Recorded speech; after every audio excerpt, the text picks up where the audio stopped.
está habilitada. Y adelante, Everest, junto con su esposa Karen, representantes de la iglesia Legacy, aquí, Rey de Gloria, aquí en Costa Rica. Adelante, Everest. Gracias, amado Renato, por el honor de acompañarles y a cada uno de ustedes que han sido convocados por el Señor. La palabra dice, amados, que donde están 2 o 3 reunidos en el nombre del Señor. Eso lo que significa es que el que los convocó fue el Señor. Y yo creo que estamos aquí porque es nuestro Dios el que nos convocó y vamos a compartir con alegría. Déjeme compartirle este pasaje antes de iniciar. Apocalipsis capítulo 22, del verso 10 en adelante. Con respecto a las noticias mundiales que tenemos. Y dice la palabra del Señor así.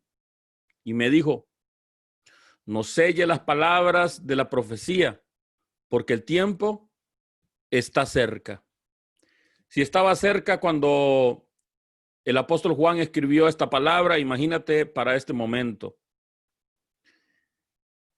Y dice esta palabra extraordinaria, hermano, verso 11 de Apocalipsis 22. El que es injusto, sea injusto todavía. Y el que es inmundo, sea inmundo todavía. Y el que practica la justicia, y el que es justo, practique la justicia todavía. Y el que es santo, santifíquese todavía. He aquí yo vengo pronto y mi galardón conmigo para recompensar a cada uno según su obra. Yo soy el alfa y el omega, el primero y el último. Bienaventurados los que lavan sus ropas para tener derecho al árbol de la vida, para entrar por las puertas de la ciudad. Mas los perros estarán afuera. Y los hechiceros, y los fornicarios, y los homicidas, y los idólatras, y todo el que ama y hace mentira. Yo, Jesús, he enviado mi ángel para dar testimonio de estas cosas en las iglesias. Yo soy la raíz, el linaje de David, la estrella resplandeciente de la mañana. Y el Espíritu dice a la esposa, y el Espíritu y la esposa dicen, ven. Y el que oye diga, ven. Y el que tiene sed diga, venga. Y el que quiera, tome del agua de la vida gratuitamente. Nosotros entendemos, hermano, a través de esta palabra, que Dios está en control. Dios no depende de las circunstancias mundiales ni de un hombre para llevar adelante su plan. Así que tendréis confianza porque hay esperanza. ¿Cuántos dicen amén? Es un honor grande tenerles en esta hora y vamos a entrar en este tema extraordinario que Dios nos ha puesto por la asignación de compartir. Y vamos a hablar, amados, de este tema. Les ruego que tomen notas y si alguno tiene una pregunta, quizá al final podamos pasárselas a Renato y podamos tener un tiempito para responder preguntas y respuestas.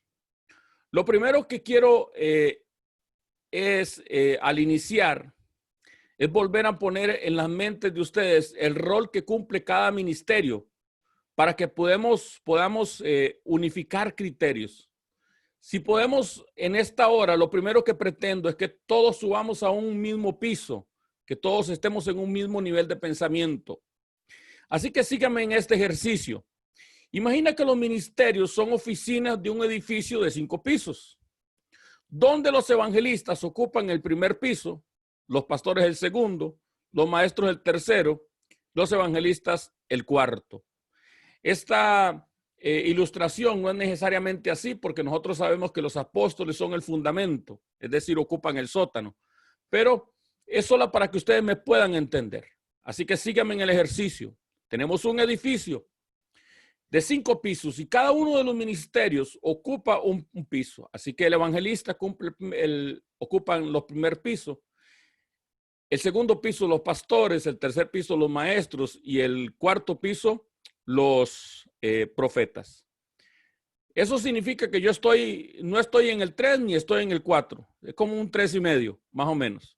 Un maestro profético. Las personas ingresan para ser atendidas y les presentamos a Cristo en las oficinas evangelistas o evangelísticas del primer piso. Y a medida que las desarrollamos y empiezan a madurar, empiezan a subir de nivel.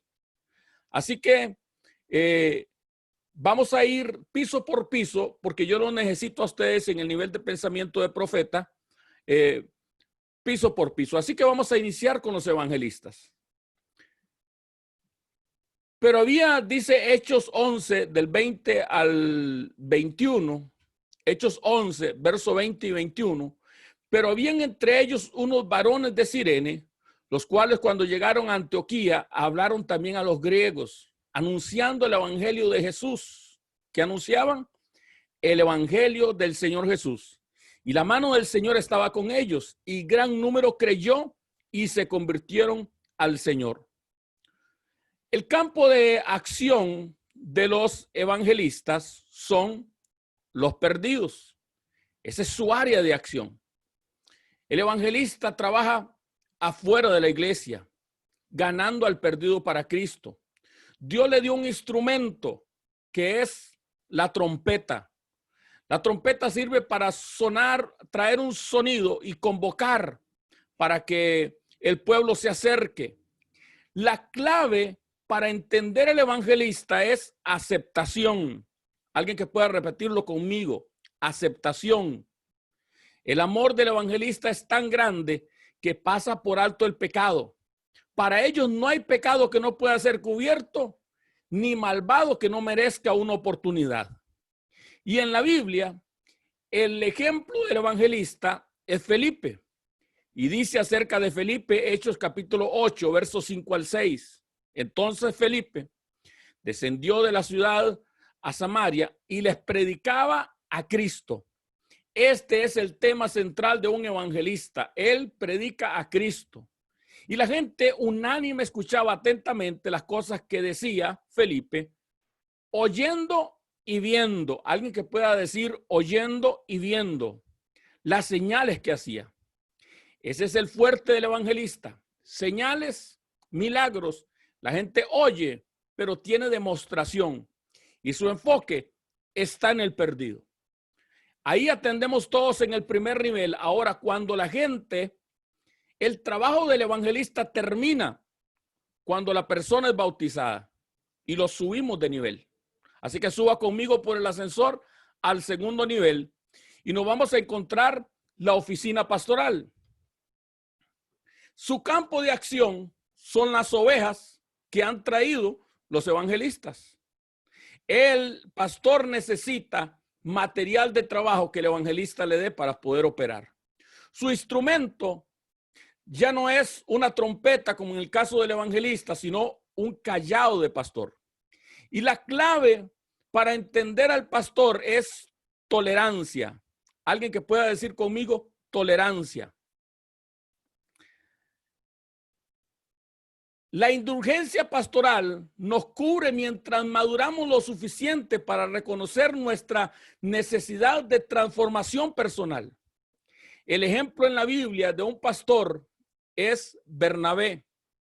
Dice acerca de Bernabé, Hechos 11, verso 22 al 24, llegó la noticia de estas cosas oídos de la iglesia que está en Jerusalén y enviaron a Bernabé que fuese hasta Antioquía.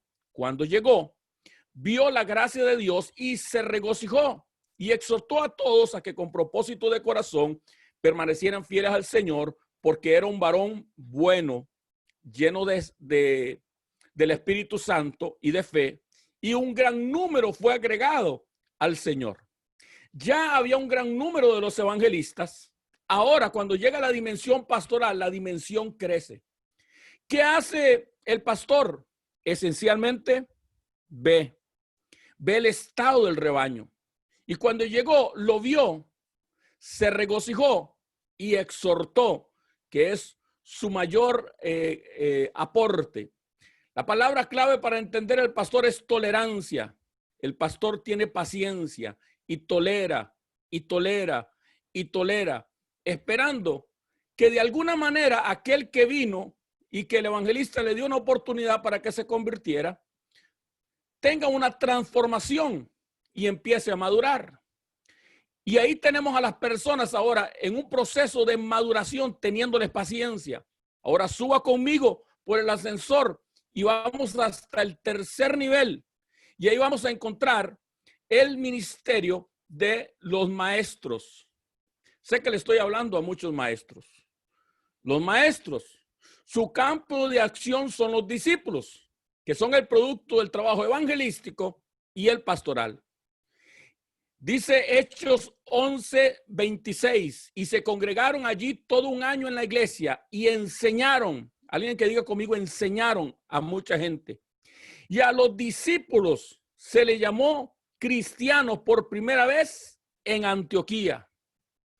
Acá vemos cómo se encierran un año y enseñaron, que esa es la tarea del maestro. Y su material de trabajo son los discípulos. Ahora, la clave, el instrumento, perdón, de los maestros son rollos. Dios les ha mostrado rollos.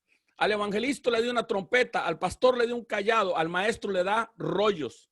Y la palabra clave para entender al maestro es aflicción.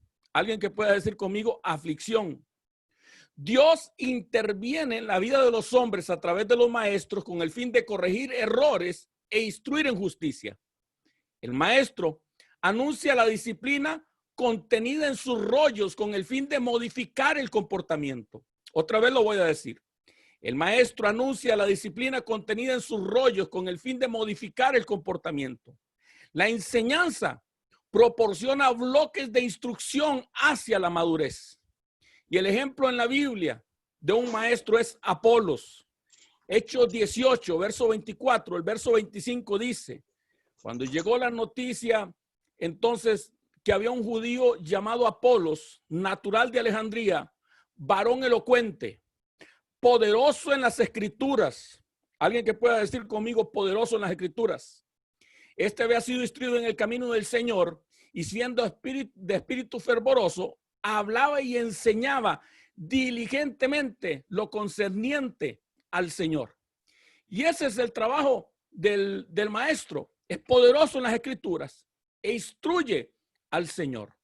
Ahora, suba conmigo, por favor, al cuarto piso y exploremos lo que nos vamos a encontrar en el cuarto piso de este edificio que lleva a la gente a maduración, hasta que todos lleguemos a la unidad de la fe y del conocimiento del Hijo de Dios, a un varón perfecto.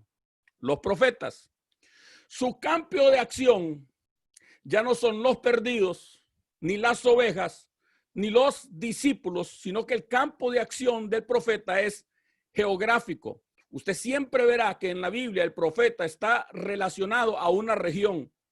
Por ejemplo, un profeta de Judá. Por ejemplo, Hechos 11:27. En aquellos días unos profetas descendieron de Jerusalén a Antioquía. Y ves, el área de acción es geográfica. La clave para entender al profeta es advertencia. Dios, la palabra para entender al evangelista es aceptación. Venid a mí los que estéis trabajados y cargados y yo os haré descansar. La palabra clave para entender al maestro es tolerancia. Tiene paciencia. La palabra clave para entender al maestro es aflicción. Pero la palabra clave para entender al profeta es advertencia. Y el instrumento que Dios le dio al profeta es una espada. Alguien que pueda decir una espada. Hermano, ¿para qué sirve una espada?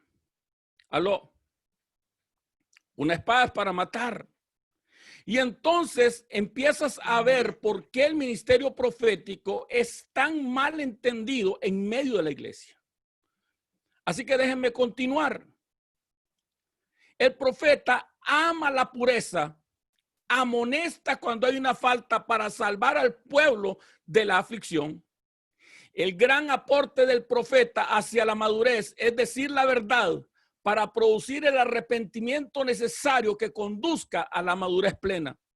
El profeta es un antidiseño, es el control de calidad del cielo.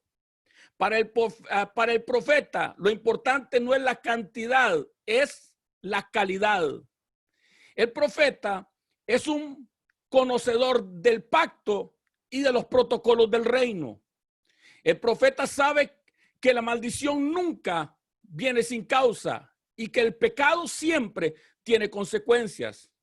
Para el profeta, lo importante es cuidar el acceso al árbol de la vida con su espada, Jesucristo. Otra vez lo voy a decir, para el profeta lo importante es cuidar el acceso al árbol de la vida, que es Cristo, con su espada. El caminar delante de Dios en rectitud, verdad y justicia son su deleite. En la Biblia, el ejemplo del profeta es Agabo. Dice Hechos 21, verso 10 al 11. Y permaneciendo nosotros allí algunos días, descendió de Judea, de nuevo, el profeta está relacionado a una geografía, un profeta llamado Agabo, quien viniendo a nosotros a vernos, tomó el cinto de Pablo y atándose los pies y las manos, dijo, esto dice el Espíritu, así atarán los judíos en Jerusalén al varón de quien es este cinto y le entregarán en manos de los gentiles. Y usted empieza a darse cuenta que la palabra profética no es un disparo al suelo, sino que hay una claridad entre los que están escuchándolo de quién es la palabra profética, es decir, del hombre al que pertenecía el cinto. Dice que lo atarán, dice dónde lo atarán en Jerusalén y dice a quién lo entregarán. El profeta es un hombre acertado que tiene una palabra de advertencia. Ahora Pablo en este caso no toma la advertencia. Así que déjenme mostrarle un par de contrastes con los ministerios. El amor de Felipe, el amor de Felipe de aceptación ganó a Simón el Mago. ¿Recuerdan a Simón el Mago? Dice la Biblia, hermano, que Simón el Mago era alguien que tenían por grande en Samaria y estaba siempre con Felipe, hermano. Era la carta de presentación de Felipe. Miren, se convirtió Simón el Mago. Felipe daba testimonio que Simón el Mago se había convertido, pero cuando apareció Pedro, el amor de Felipe en aceptación ganó el mago, pero el amor de Pedro, el profeta, lo vio en la prisión de amargura y de maldad en que todavía continuaba.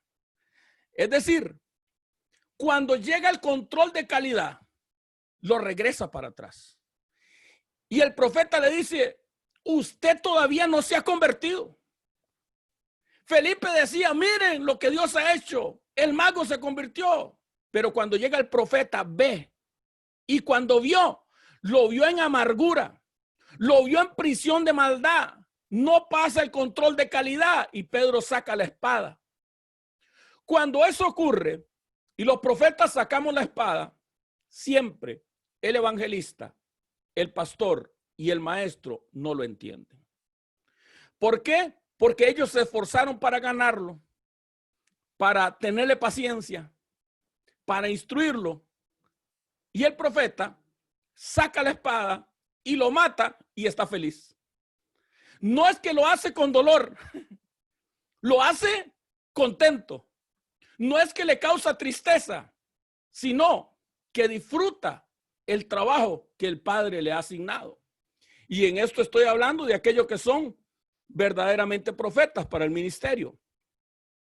Así que mientras el evangelista y el profeta oran a favor, el profeta está orando en contra.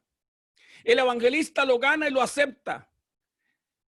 Pero el profeta ve su defecto y anuncia su muerte con alegría. El pastor tiene paciencia esperando un cambio, mientras que el profeta le anuncia, se terminó tu tiempo de cambiar, o cambias o te mueres. ¿Alguien está conmigo todavía?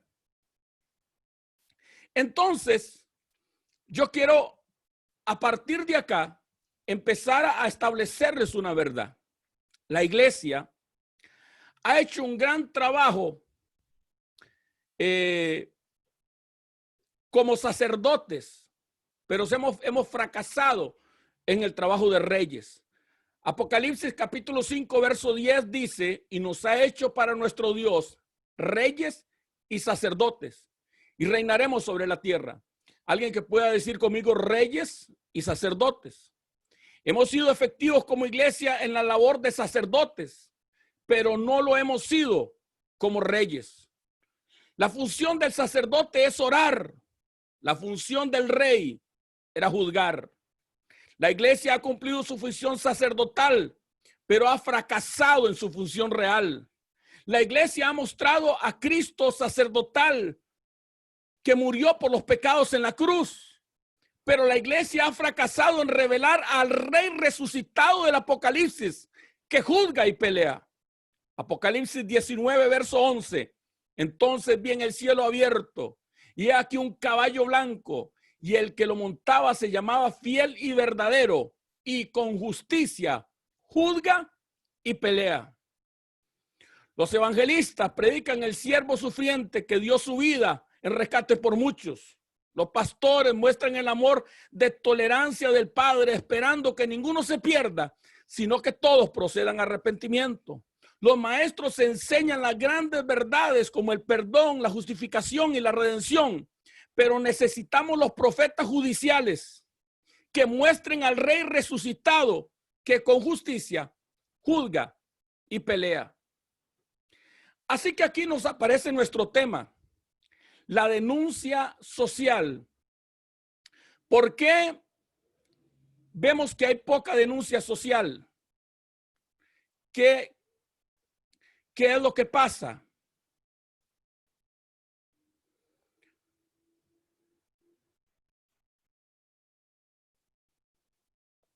Vamos a ver si estoy conectado o me perdí. Aquí estoy. Entonces, ¿qué es lo que ha pasado? La iglesia ha hecho un gran trabajo con 3 ministerios.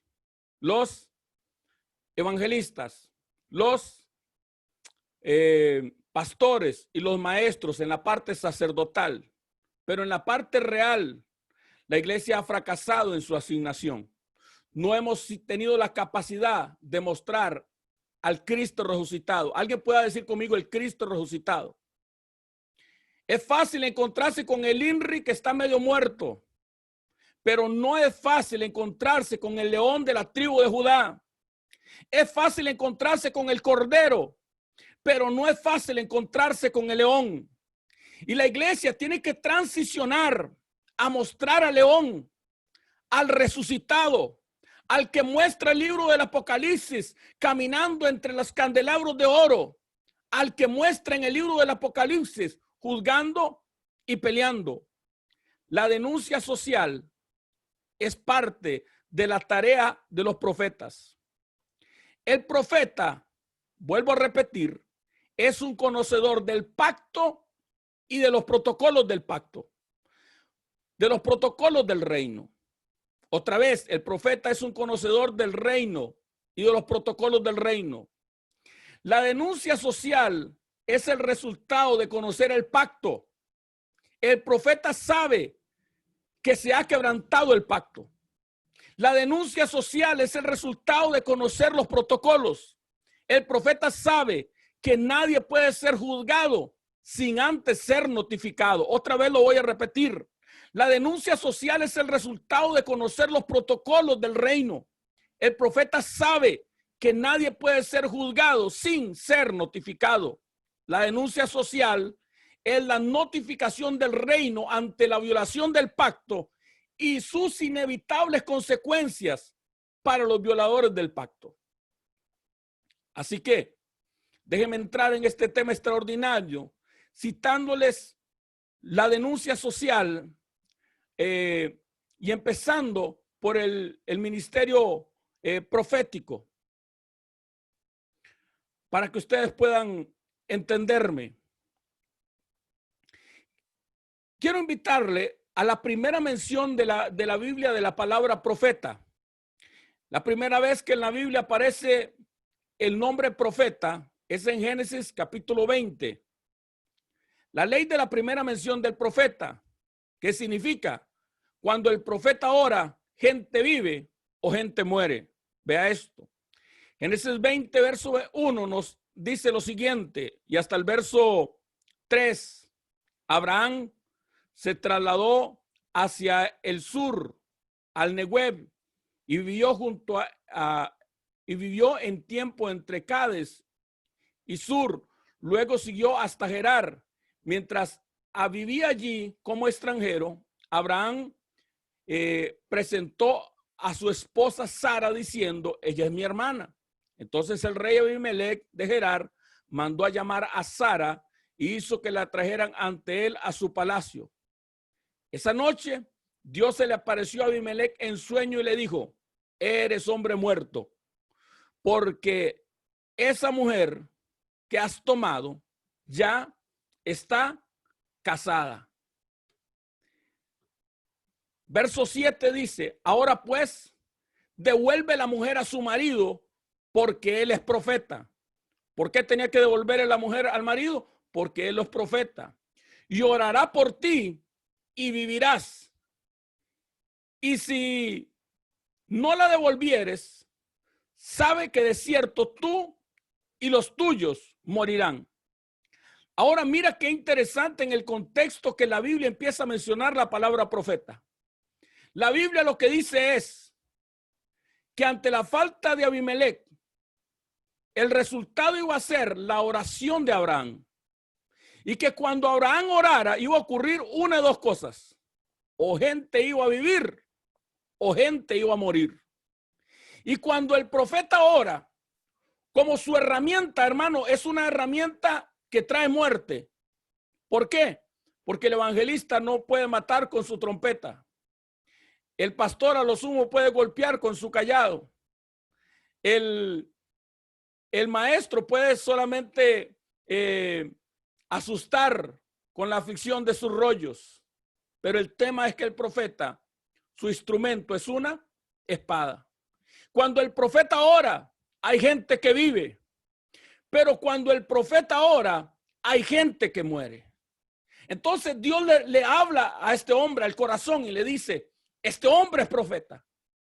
Y la primera mención de la Biblia es una regla de interpretación bíblica que dice que usted debe interpretar la Biblia, hermano, de acuerdo a la ley de la primera mención, y que en el contexto en el que la primera mención aparece es la forma en que usted debe interpretar lo siguiente a esa palabra.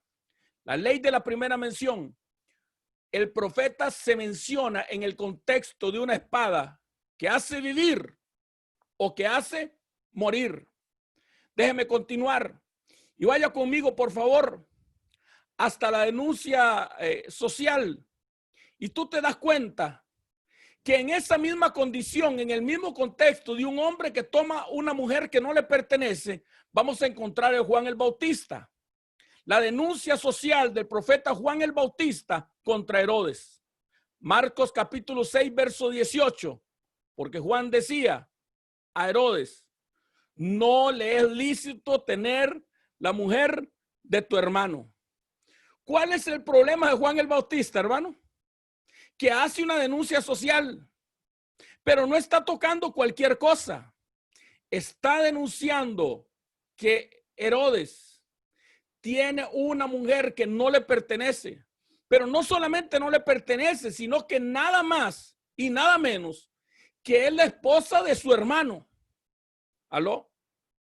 Entonces, dice la Biblia, hermano, en Marcos 6:17, un versículo anterior, porque el mismo Herodes había enviado y había prendido a Juan y la había encarcelado en la cárcel a causa de Herodía, mujer de Felipe, su hermano, pues él la había tomado por mujer.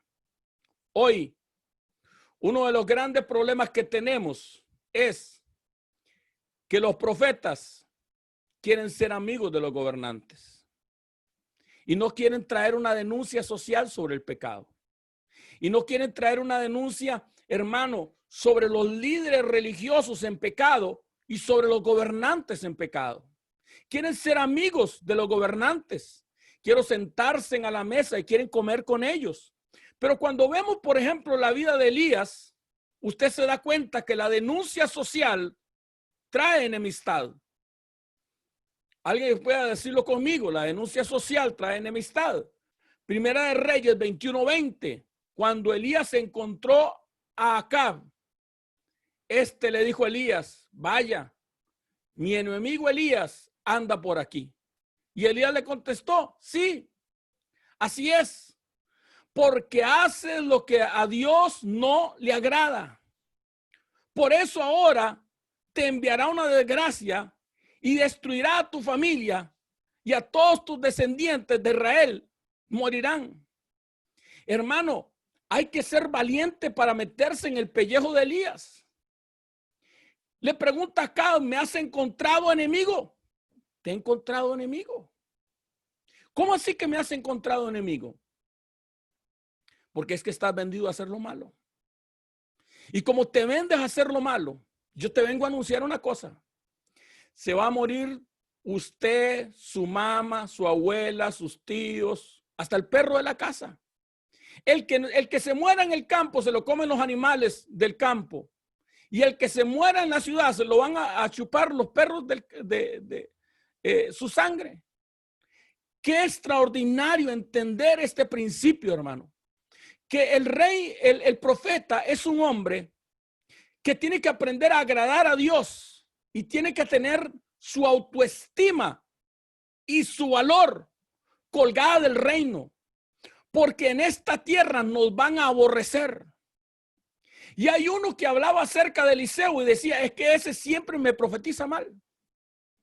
Y es que sus pasos eran malos, ¿cómo le vas a profetizar bien? Y hoy en día el problema es que encontramos muchos profetas que profetizan paz. ¿Y sabe qué dice la Biblia? El profeta que profetice paz. Cuando la paz que profetiza se cumpla, entonces sabremos si es profeta de Dios.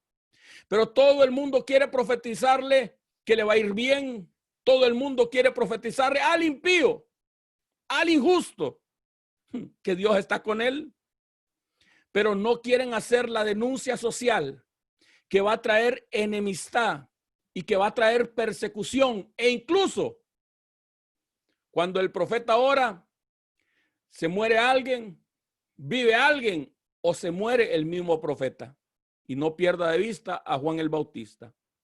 Perdió su cabeza por denunciar, hacer una denuncia social, que el rey tenía una mujer, pero no cualquier mujer, la mujer de su hermano. Así que déjame continuar, hermano.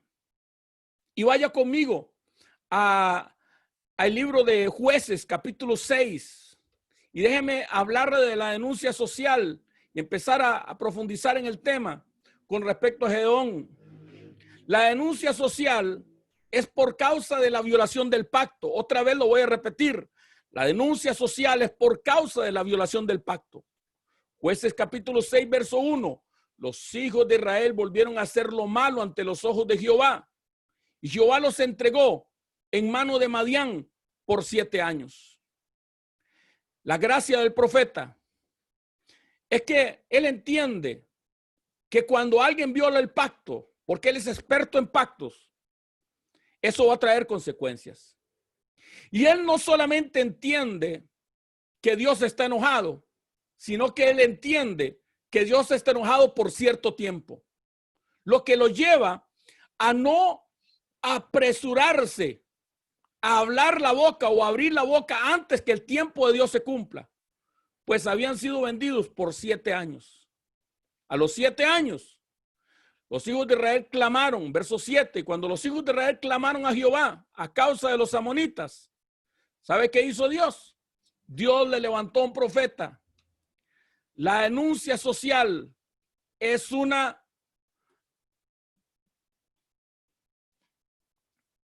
denuncia del reino. Jueces 6, verso 8. Entonces Jehová envió a los hijos de Israel un varón profeta. ¿Qué les mandó? Un profeta, el cual les dijo: así ha dicho Jehová, Dios de Israel: yo os hice salir de Egipto y os saqué de casa de servidumbre y os libré de las manos de los egipcios y de las manos de todos los que os afligieron, y los eché delante de vosotros y os di tierra, y os dije: yo soy Jehová, Dios, vuestro Dios. No temáis a los dioses de los amorreos en cuya tierra habitáis, pero no habéis obedecido mi voz. La denuncia social le dice al pueblo de Israel: ustedes están en esta circunstancia porque violaron el pacto. Ustedes están en esta circunstancia porque adoraron los ídolos. Esa es la razón. Y el profeta tiene la capacidad, la valentía de pararse sobre el pueblo y denunciar su pecado. Muchos profetas perdieron la vida por causa de decirle la verdad a un emperador corrupto. Y entonces, hermano, cuando la denuncia social y el debido arrepentimiento ocurre, entonces aparece el mover angelical. Primero aparecen los profetas en el verso 8, pero en el verso 11, y vino el ángel de Jehová y se sentó debajo de la encina que está en Ofra, la cual era de Joás Abieserita, y su hijo Gedeón estaba sacudiendo el trigo en el lagar para esconderlo de los madianitas. Y el ángel de Jehová se le apareció y le dijo: Jehová esté contigo, varón esforzado y valiente. El mover y la denuncia social de los profetas preceden el mover angelical. Otra vez lo voy a repetir. La denuncia social de los profetas es primero que el mover angelical. Cuando los profetas traen la denuncia social y la denuncia social produce el arrepentimiento necesario, entonces el cielo se mueve. Déjenme mostrarle un pasaje más acerca de denuncia social. Vaya conmigo, por favor, a segundo libro de las Crónicas, capítulo 12, verso 1. La denuncia social es por causa de la violación del pacto. Cuando Roboam, el hijo de Salomón, el hijo de David, cuando Roboam había consolidado el reino, alguien que diga conmigo: dejó la ley de Jehová Dios. Dejó la ley de Jehová y todo Israel con él. Y cuando se había rebelado contra Jehová, en el 5º año del rey Roboam, subió Sisac, rey de Egipto, contra Jerusalén, con 1,200 carros y con 70,000 hombres de a caballo, más el pueblo que venía de él de Egipto, esto es libios, sequianos, etíopes, que no tenían número, y tomó las ciudades fortificadas de Judá y llegó hasta Jerusalén. ¿Qué fue lo que hizo Roboam? Cuando se sintió rey, dejó la ley de Dios. Y el resultado que ocurre siempre, cuando el gobernante deja la ley de Dios, el pueblo dejará la ley de Dios. Y entonces aparecen los profetas. La denuncia social es una notificación del reino. Segunda de Crónicas 12:5.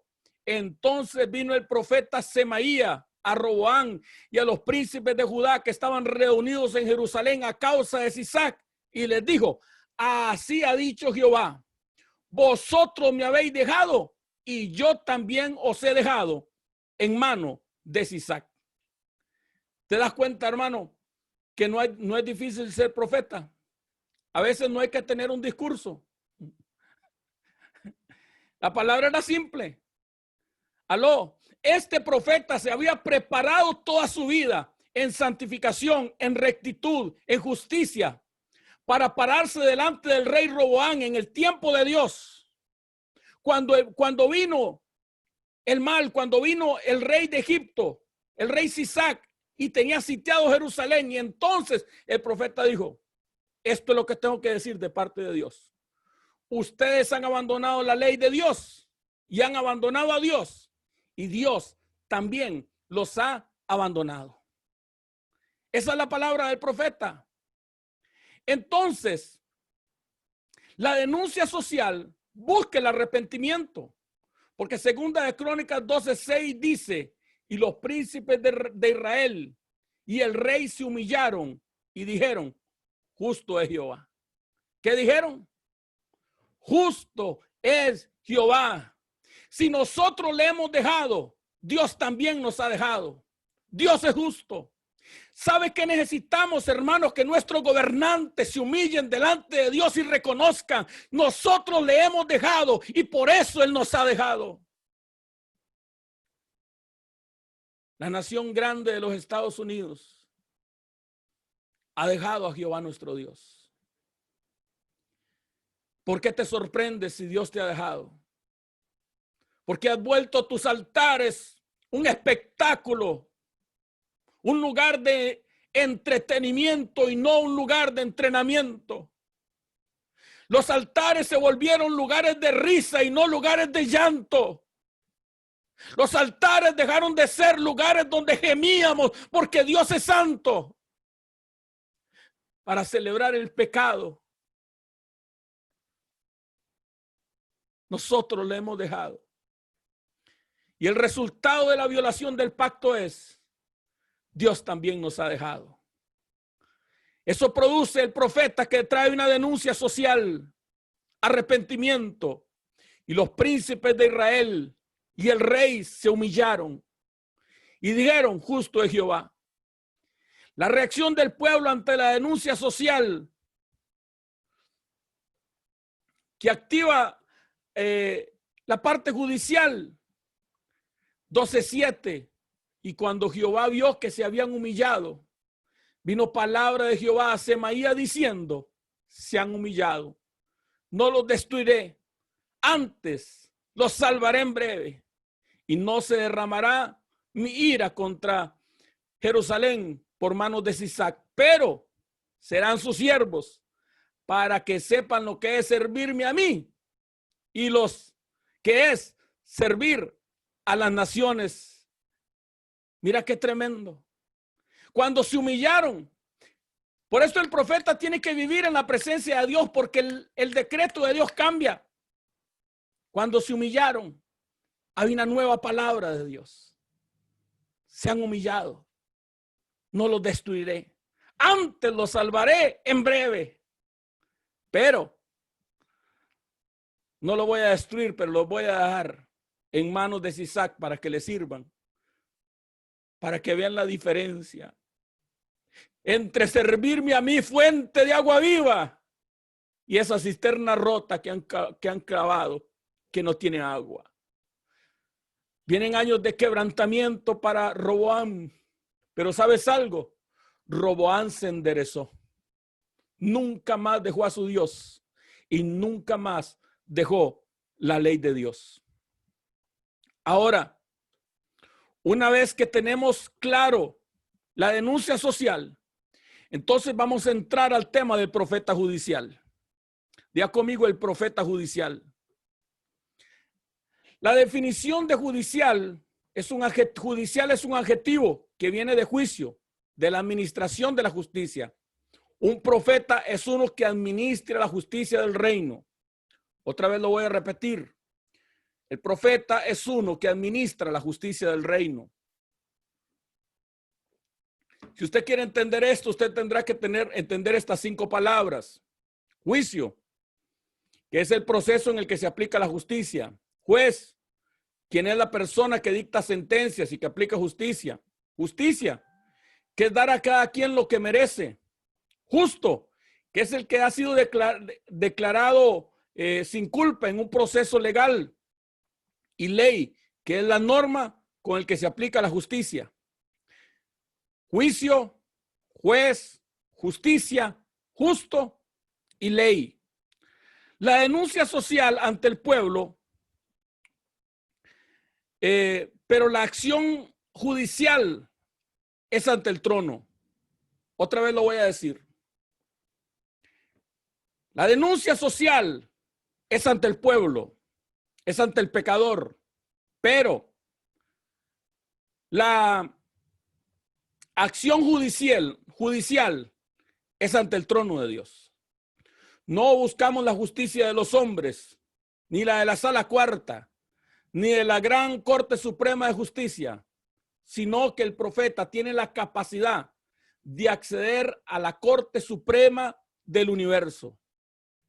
Entonces, esta dimensión no es para profetas que buscan fama, es para anónimos que buscan que su rey sea famoso.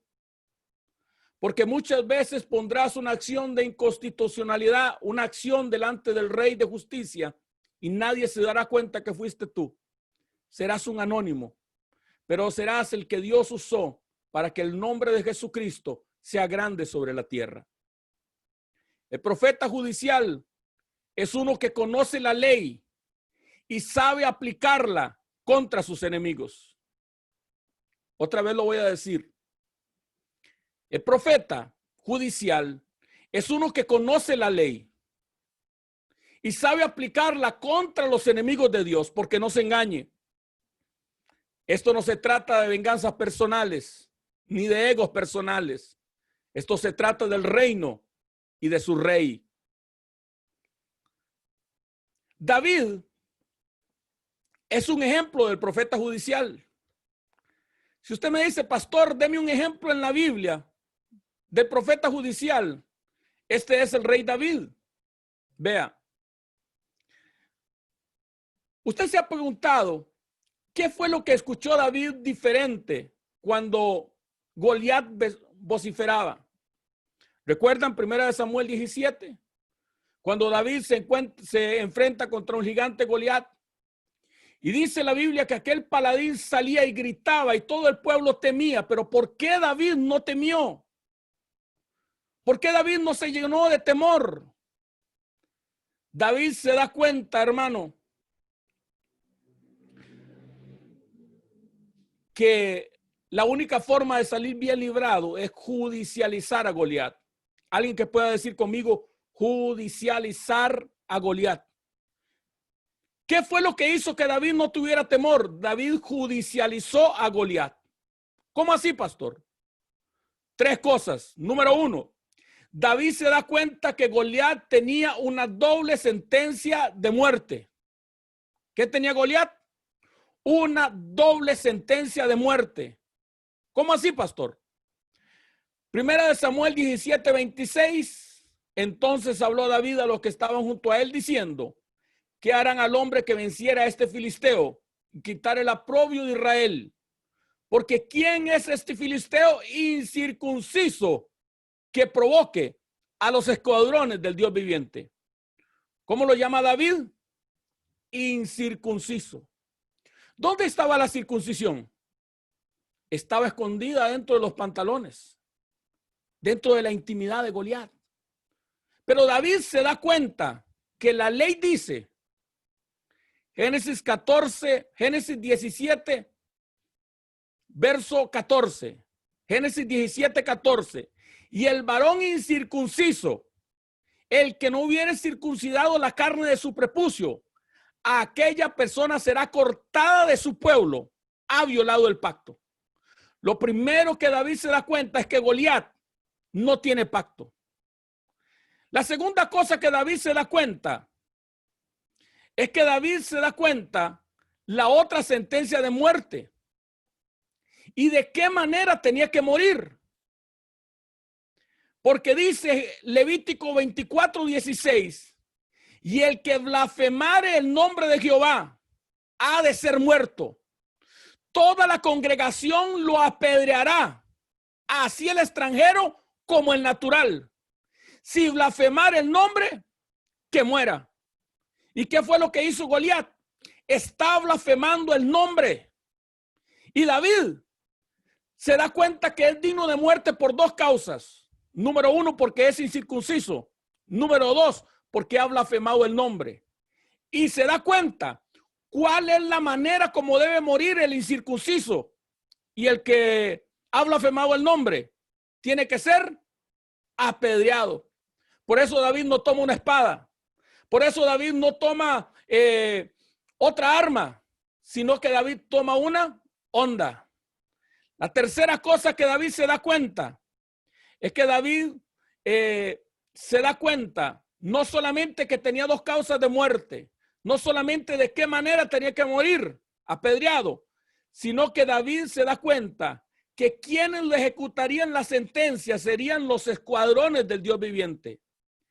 Y Salmo capítulo 103, verso 21 dice, sí, alaben al Señor, ejércitos de ángeles que le sirven y hacen la voluntad de Dios.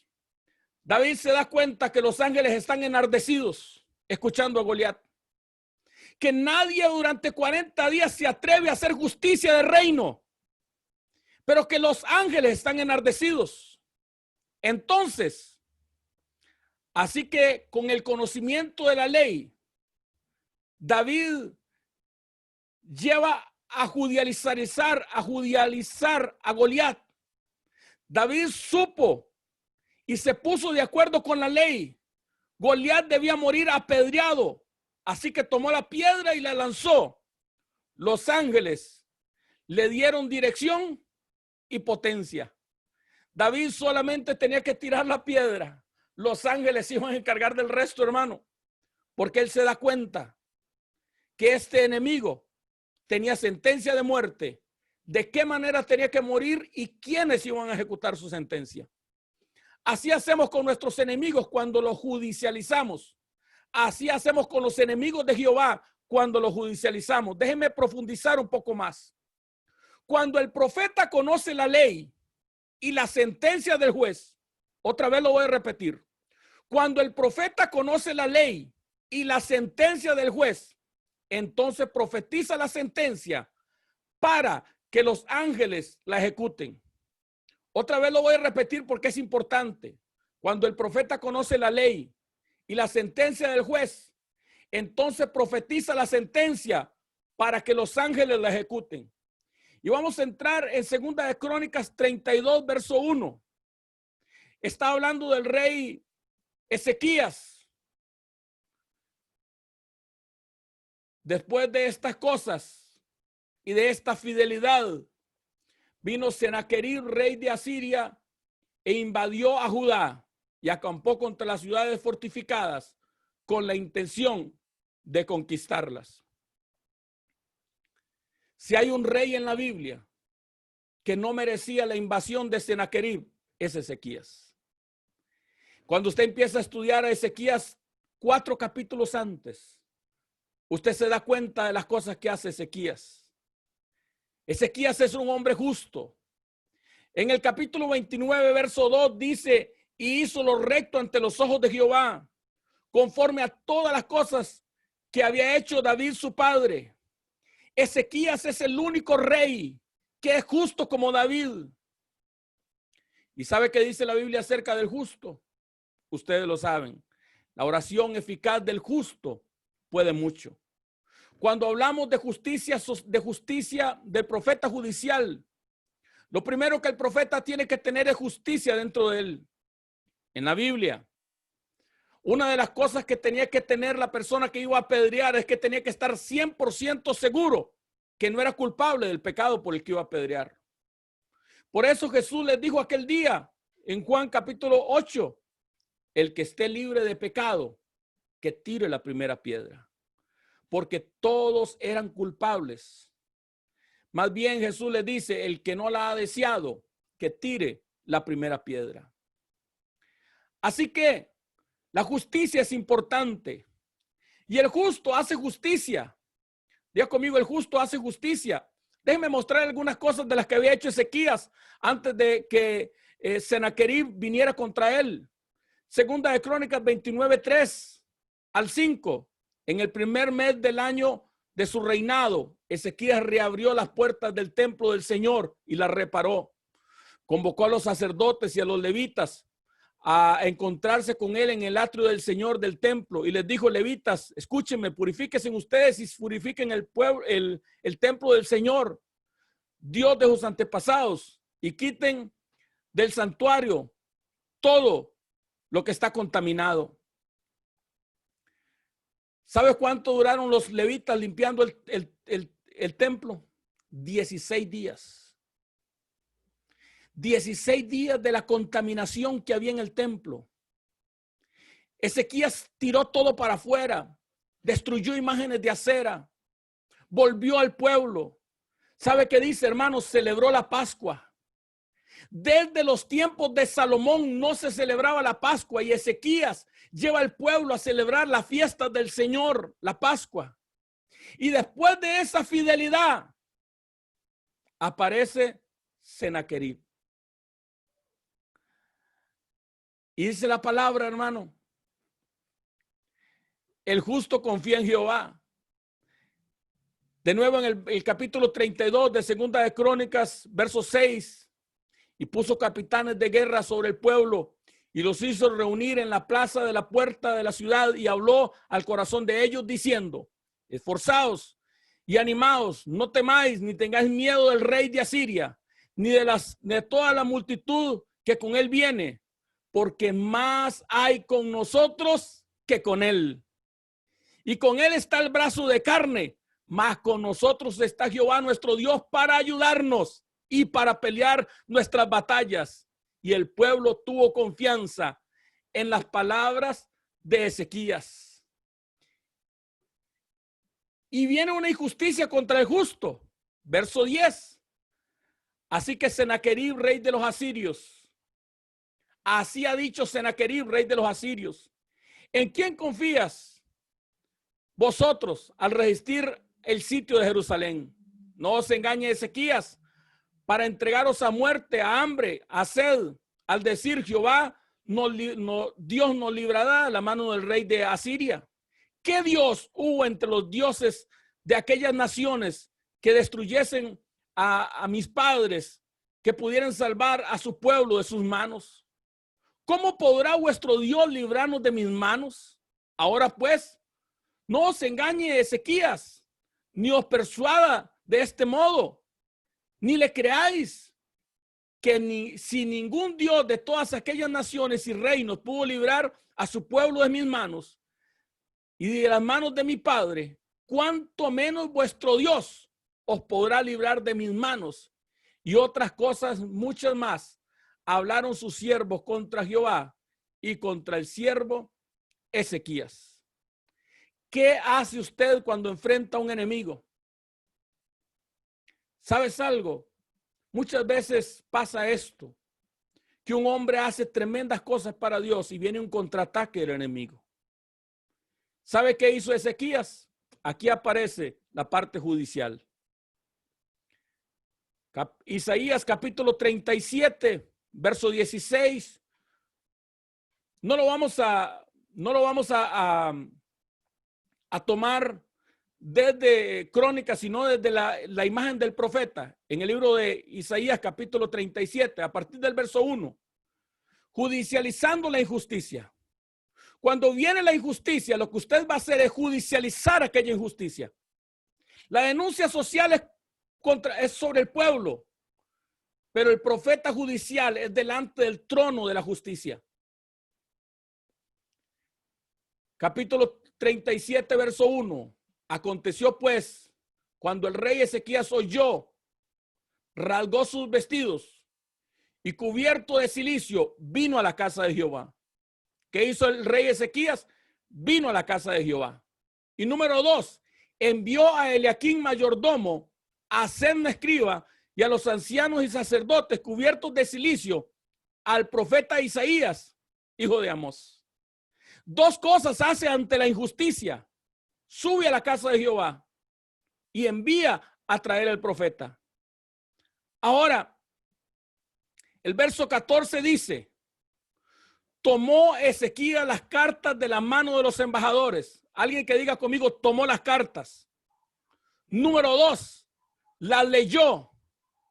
Número 3, subió a la casa de Jehová.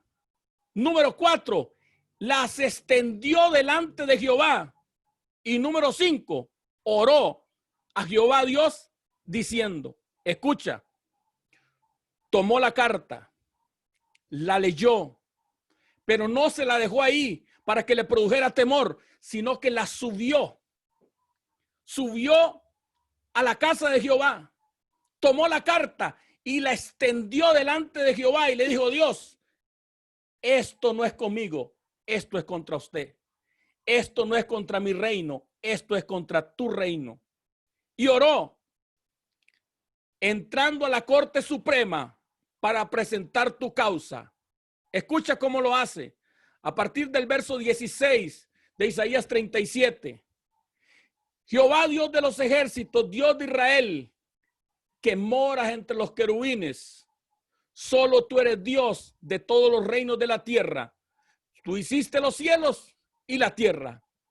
Inclina, Jehová, tu oído y oye, y abre, oh Jehová, tus ojos y mira. Oye todas las palabras de Sennacherib, que ha enviado a blasfemar al Dios viviente. Ciertamente, oh Jehová, los reyes de Asiria destruyeron las tierras y sus comarcas y entregaron a los dioses de ellos al fuego, porque no eran dioses, sino obra de manos de hombre, de madera y de piedra. Por eso los destruyeron. Pero ahora pues, Jehová nuestro Dios, escucha la petición, líbranos de su mano, para que todos los reinos de la tierra conozcan que solo tú eres Jehová. Mira, este hombre sabe hacer una petición delante del reino. Este hombre no llegó con sus argumentos, sino que se presenta delante de Dios con la carta y dice: mira, a mí no es que me están ofendiendo, es a ti que te están ofendiendo. Y sabe hacer una petición. Y él dice: líbranos de sus manos. Mira, todo lo que pide para sí, él líbranos de sus manos, para que todos los reinos de la tierra conozcan que solo tú eres Jehová. Cuando el profeta se presenta delante de Dios, no para pedir caprichos, sino para dar honra y gloria a Jehová. Hermano, oh, las cosas tremendas que sucedan. Y entonces, hermano, viene una respuesta de la Corte Suprema. El profeta conoce la sentencia y la profetiza. Verso 21. Entonces Isaías, hijo de Amós, envió a decir a Ezequías: así ha dicho Jehová, Dios de Israel, acerca de lo que me rogaste sobre Sennacherib, rey de Asiria. ¿Le ha pasado a usted, hermano, que ha recibido un fax del cielo? A mí sí me ha pasado. Yo me he presentado y he orado delante de mi Padre y me ha entrado un fax, una respuesta del cielo.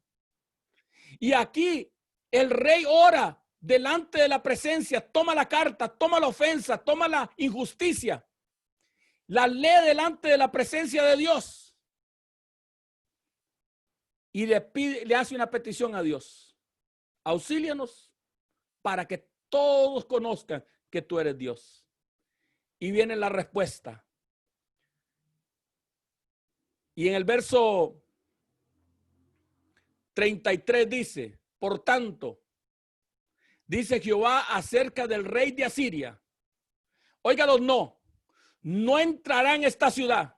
Número 2, no arrojará saeta en ella. Número 3, no vendrá delante de ella con escudo. Número 4, no levantará contra ella baluarte. Por el camino que vino. Número 6, volverá. Número 7, no entrará en esta ciudad, dice Jehová, porque yo ampararé a esta ciudad para salvarla por amor a mí mismo y por amor a mi siervo David. Hermano, cuando la corte te responde, cuando el profeta judicial se presentó delante de Dios y hizo una petición y entró un fax, y ese fax es favorable. Y entonces el profeta empieza a profetizar no, y empiezan los no de Dios, hermano. Impresionante. No entrará, no lanzará una saeta, no levantará baluarte, no seremos entregados. Por el camino que vino, por ese camino volverá. Y entonces empieza el mover angelical. Porque cuando el profeta declara la sentencia sobre la tierra, entonces viene el mover angelical. El profeta que conoce la sentencia y la profetiza para que los ángeles la ejecuten. Isaías 37, verso 36. Salió el ángel de Jehová y mató 185,000 en el campamento de los asirios. Y cuando se levantaron por la mañana, he aquí todo eran cuerpos muertos. Entonces Sennacherib, rey de Asiria, se fue e hizo su morada en Nínive. Y aconteció que mientras adoraba en el templo de Nisroch, su dios, sus hijos Adremelech y Sarecer lo mataron a espada y huyeron a la tierra de Ararat, y reinó en su lugar Azar Ardón, su hijo. Mira qué tremendo, varias cosas. El rey toma la causa. No se la deja para sí, no toma la ofensa para sí, sino que la presenta. Sube a la presencia de Dios y hace una petición delante del juez justo de toda la tierra. Mira esta ofensa, líbranos y que todos conozcan que tú eres Dios. Y el profeta les llega el fax y el profeta empieza a profetizar: no entrarán, no habrá saeta, no nos tocarán. El profeta empieza a decir: por el camino que vinieron, por el camino se fueron. Cuando el profeta habla, hay gente que vive o hay gente que muere, pero no por la mano del profeta, sino por la boca del profeta. Y entonces los ángeles se activan en el cielo. Y un ángel, ¿cuántos hermanos? El problema de nosotros es la fe, hermano. Cuando estamos jodidos le decimos: Señor, envía una legión de ángeles. Uno. ¿Qué podrá hacer, hermano, a nuestro favor? Lo que Jesús dijo: yo rogaría al Padre y Él me daría. Un ángel se pasea en 185,000 individuos. Y cuando se despierta el rey, mira el sentido del humor del Padre. No lo mata. Le ordena al ángel que le mate el ejército, pero que no lo mate a él. Usted se imagina la cara de Sennacherib desencajada cuando se despierta y ve todo su ejército muerto, toda su esperanza muerta, y no le queda otra cosa más que arrollar sus maletas y agarrar, hermano, el rabo entre las piernas y salir huyendo, y se va a adorar a su Dios. Y se va a adorar a su Dios. Y Dios le dice: mira, te voy a mostrar que ese Dios tuyo que tú adoras no sirve para nada. Mientras adoraba a su Dios, vinieron sus propios hijos y conspiraron contra él y lo mataron. Así termina la historia de un profeta judicial que aprende a no depender de la mano del hombre, más de la mano del cielo. ¿Y sabes qué Dios me decía? Yo soy Dios en el cielo, pero también soy Dios en la tierra. Él no solamente es Dios en el cielo, no se equivoque. Dios sigue siendo Dios en la tierra. Y déjeme mostrarle un ejemplo en la iglesia. Por favor, para terminar, tenga paciencia conmigo. Cuando el profeta conoce la ley y la sentencia del juez, entonces profetiza la sentencia para que los ángeles la ejecuten. Otra vez lo voy a repetir: cuando el profeta conoce la ley y la sentencia del juez, entonces profetiza la sentencia para que los ángeles la ejecuten. La justicia no funciona sola. La justicia hay que activarla. Por eso la viuda pobre decía: hazme justicia de mi adversario. Hechos capítulo 12, verso 1 dice: en aquel mismo tiempo el rey Herodes echó mano de algunos de la iglesia para matarles. ¿Para qué? Sí, para matarles, para maltratarles, y mató a Jacobo a espada, el hermano de Juan. Y viendo esto que había agradado a los judíos, procedió a prender también a Pedro. Era entonces los días de los panes sin levadura. ¿Qué hizo Herodes? Tomó preso primero empezó a maltratar la iglesia. Después tomó al otro Boanerges, aquel que oraba y le decía, Señor, hago que descienda fuego del cielo. A Jacobo, el apóstol, el que caminó con el maestro, y lo mató a espada. Y viendo que esto había agradado, tomó a Pedro, pero no lo mató porque eran los días de la Pascua. Pero te falló, Satanás. Si no lo matas antes de la Pascua, después de la Pascua no lo podrán matar. Y entonces vamos a judicializar el caso. Judicializando la injusticia. Y entra a la corte para presentar tu causa. Hechos 12, verso 5. Así que Pedro estaba custodiado en la cárcel, pero la iglesia hacía sin cesar oración a Dios por él. Así que Pedro estaba custodiado en la cárcel, pero la iglesia hacía sin cesar oración a Dios por él. La iglesia se remonta sobre sus alas, extendiendo sus dos alas hasta alcanzar el trono de la justicia. Con una ala como sacerdote oraban a favor de la liberación de Pedro, pero con la otra ala, la de reyes, pedían justicia contra el malvado Herodes. La iglesia no solamente está orando a Dios para que salve a Pedro, la iglesia está orando para que juzgue a Herodes. Y entonces, hermano amado, cuando el profeta conoce la sentencia y la profetiza para que los ángeles puedan ejecutarla, y Dios responde con dos ángeles. Diga conmigo, Dios responde con dos ángeles. El ángel número 1 aparece en Hechos 12, verso 7. Y aquí que se presentó el ángel del Señor, y una luz resplandeció en la cárcel. Y tocando a Pedro en el costado, le despertó diciendo, levántate pronto. Y las cadenas se le cayeron de las manos. Y le dijo el ángel, cíñete, átate las sandalias. Y lo hizo así. Y le dijo, envuélvete en tu manto y sígueme. Y saliendo le seguía, pero no sabía que era verdad lo que hacía el ángel, sino que pensaba que era una visión.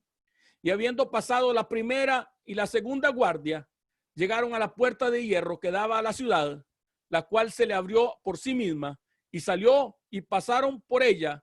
Luego el ángel se apartó de él. Aparece un ángel. Debido a la intercesión, debido a tomar un caso y presentarlo delante de la corte, debido a profetizar para que el ángel actúe. El ángel entra, rompe las dos cadenas, las dos cárceles, las dos puertas y liberta a Pedro. Y nosotros hasta ahí damos gloria a Dios y aleluya, pero perdemos de vista que el pasaje continúa. Así que la respuesta de Dios viene por un segundo ángel. El otro ángel ejecutó la sentencia contra el malvado Herodes. Hechos 12, 21. Un día señalado. Alguien que pueda decir conmigo, un día señalado. ¿Sabe que en Costa Rica tenemos un dicho? Para todo chancho, todo chancho tiene su día. Para todo marrano hay un día. No sé cómo lo dicen en sus países. Un día señalado. Porque todo hombre malvado tiene un día señalado que Dios le ha señalado para caer. Aquellos que han hecho injusticia contra la iglesia, aquellos que se han levantado para derramar la sangre de la iglesia. Cuando la iglesia tiene la valentía de decir, Señor, tu palabra dice que el que derrame sangre, su sangre tiene que ser derramada. Un día señalado, Herodes, vestido de sus ropas reales, se sentó en el tribunal y les arengó. Y el pueblo clamaba gritando, voz de Dios y no de hombre. Al momento, en el día señalado, al momento, un ángel del Señor le hirió por cuanto no dio gloria a Dios y expiró comido de gusanos. Pero la palabra crecía y se multiplicaba. Necesitamos los profetas judiciales que traigan sentencias sobre los Herodes, que no solamente el sacerdocio que ora para que el profeta sea puesto en libertad, para que el hombre de Dios sea sacado de la cárcel, sino los profetas que le oran a Dios justicia, que judicializan a los Herodes, para que los ángeles de Dios puedan actuar y hacer su trabajo. Y finalizo con esto. El profeta judicial profetiza contra el malvado la sentencia del juez. El profeta judicial profetiza contra el malvado la sentencia del juez. Ezequiel 11, verso 4. Por tanto, profetiza contra ellos. Profetiza, hijo de hombre.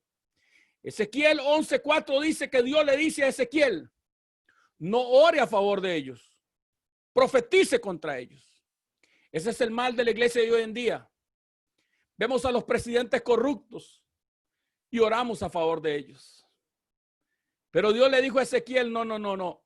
Mire esos príncipes y profetice contra ellos. Y en el verso 13 dice, y aconteció que mientras yo profetizaba, aquel Pelatías, que significa Jehová ha librado, hijo de Benaía, que significa Jehová ha construido, murió. Otra vez se lo voy a repetir. Ezequiel 11:13. Aconteció que mientras yo profetizaba, aquel Pelatías murió. Déjeme decirlo diferente. Aconteció que cuando me levanté como un profeta judicial contra los príncipes del pueblo que Jehová había construido y había librado muchas veces, ellos comenzaron a morir. Aconteció que cuando me levanté como un profeta judicial contra los príncipes del pueblo que Jehová había construido y había librado muchas veces, ellos comenzaron a morir. Porque cuando el profeta ora, alguien vive o alguien muere. Que Dios nos ayude. Padre, oro por esta iglesia que ha tenido, Señor, el respeto de escucharme.